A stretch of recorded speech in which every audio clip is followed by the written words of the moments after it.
In this video, I'm going to show you how to remove a PDF XChange Editor stamp.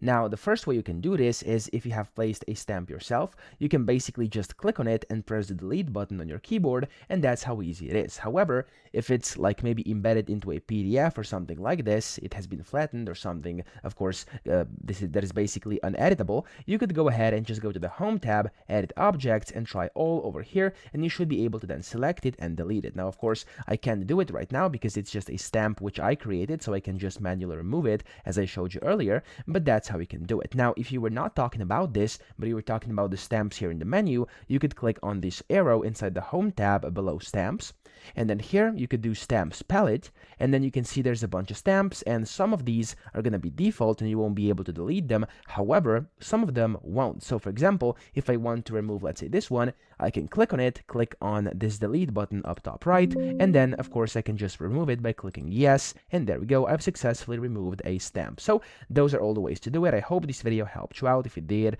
please subscribe to the channel and help me out as well.